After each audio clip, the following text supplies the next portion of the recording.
all that is done. That's all paper talk. It doesn't mean anything. And really, the proof is in the pudding, and what we're seeing in the first 2 weeks is kind of eerily similar to what we saw last year, what we saw in 2023, 2022, 2021, 2020, and go all the way back through the last 12 years where this side and this club has shown absolutely nothing year in and year out, and unfortunately, a lot of Dragons fans, I think, are feeling that sinking feeling again, despite all the goodwill in the off season.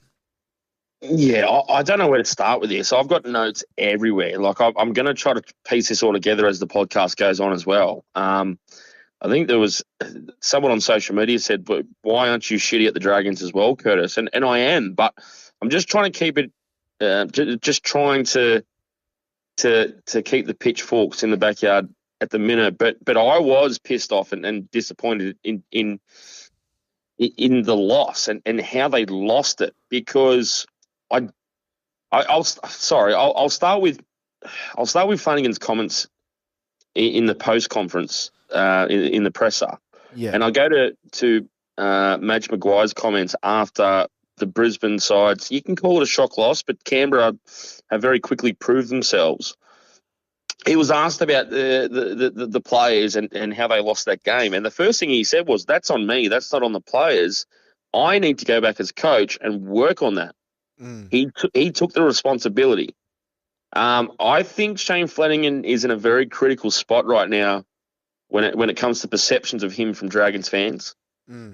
It doesn't take much either way to swing an opinion. And I think he needs to spend a bit more time maybe trying to, what's the word, maybe galvanise the club and the supporter base rather than single guys out, which he did if you read between the lines. I would not go as far to say this is going to be really hard for some really passionate Dragons fans that they should be 1-1. And they should be very happy about what happened on the weekend. But I almost feel like the Dragons, and I think they played last week against Canberra. I thought they were quite good for most of the game. They were just against a better team. I feel like at times in this game, maybe they looked at the Heat and said, let's just play a little bit within ourselves and get this game as deep as they can and then win the game.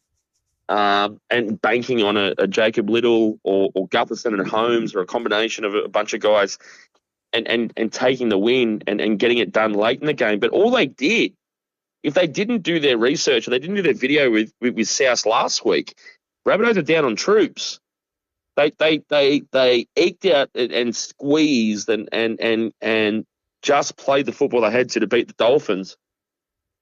And I don't think South actually threw much at the Dragons on the weekend. And I think this is going to sound weird as well, but for the Dragons, I think they're very comfortable and confident in themselves as a group that they're going to win a lot of football games this year. But it almost backfired on them on the weekend that I'm not going to say that they took South lightly, but maybe... I think they did though, Kurt. I think they did. I think they got to that position in the second half where they'd scored 20 unanswered points, and I think they thought they'd done enough, and that goes for Gutherson, that goes for Cook, Holmes, all of those guys. So I think they did take them lightly. Yeah, and I think that goes into the fact that maybe they thought, oh God, it's so hot down here. Like we're a better team than South, so we're going to get them at the back end because they're going to be stuffed too. I feel like good teams, but Canterbury did it to them last week. If you look at the way that Canterbury played, and I said that Canterbury can push an extra pass and attack a little bit earlier in a set and do it a couple of times in a row because they can defend their mistakes because they trust their defense. So the good teams will play more football earlier because they know they can defend whatever happens in a 5-minute period. They can swing that back and swing back the ascendancy through their defense. I feel like the Dragons got out to a lead and they should have dropped the hammer and said, you know what? It is really hot. We're stuffed. They're stuffed. Let's go. And I felt like they didn't do that. No, they didn't. And to link that back into Flanagan as well, if you want to talk about overall game tactics, and I know it's easy to pinpoint Ilias, I feel like that was Kyle Flanagan's quietest game in a long time as well. I could be wrong if someone wants to correct me, but I didn't see him for most of the game. So, and we were just talking last week about Ilias. We talked about it in the preseason. It's going to take a long time for Ilias to find his feet and get his mojo back as an attacking player. So Kyle Flanagan is going to take 75% of the ball. I feel like that didn't happen either. I thought, and we'll get to Leilua later, he looked slow, he looked unfit, he didn't look interested. That's not the guy we saw in the Charity Shield. No. And the fact that the Dragons preferred as a team, as a unit, to take it so deep, that tactically is on the coach. And it's also on Gutherson. Gutherson has been amazing so far. But I wanted to see Clint Gutherson in the last 20 minutes trying to rip into his halves and say, do your job. Let's go, boys. Come on. Yeah. Let's seal this win, get off the field and go and have a beer at Steelers and enjoy it. I think he went a little bit quiet as well. They had the chance to break South Sydney's back several times in that game. It was that hot that literally, like, if you get out to that lead like you were talking about, Jack, if they doubled up and scored a couple of tries there and got it out to, 18, 20, 24, 26, yep.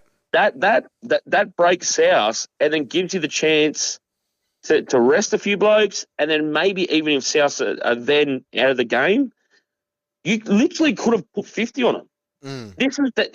That's why so many people out there, lots of neutrals and media types and people that have an opinion that watch the game. It's so confusing that the Dragons lost the game by a field goal. It should have never got there. It could have possibly been a 50 to 18, 50 to 20 win, but it just didn't happen. I think you got more questions here, but that is very confusing for me. I still think this is the best Dragons team you've had for a long, long time. But I think after last week, I thought, maybe I said it was like two boxes and one of them's the champ, or like a contender and the other one's trying to prove itself and try to stick with the Bulldogs. Where against South Sydney, they maybe, like you said, they just thought it was going to happen. But at the same time, they played within themselves.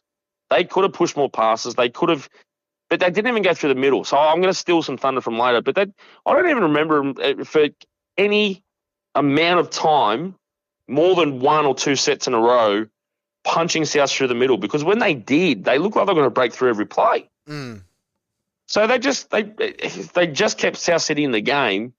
And after last week, I was applauding the Dragons, saying, great performance. I think this week, I think there's a few red faces, and they got smacked on the bum by a very well-drilled, under-strength Rabbitohs side. And Cody Walker was barely seen.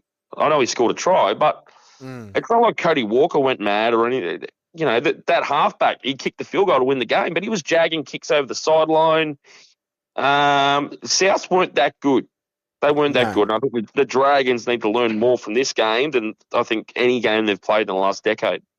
Well, the whole performance to me, outside of little periods where they were able to build a bit of pressure and score some points, was so just kind of insipid and lazy and just lethargic. Everything they did seemed to be at half pace. The tries they conceded, like Mamazoulis running straight between, I think it was DeBellin and Gutherson to score.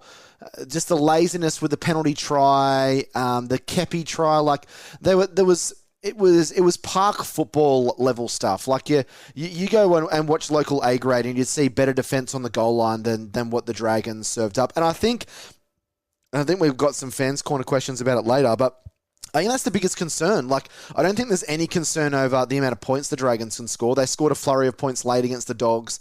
They scored 24 by the virtue of 5 tries. Holmes couldn't hit the backside of a barn door on Saturday, which was another reason why they didn't get the points, albeit they didn't deserve it anyway, even if he had kicked well.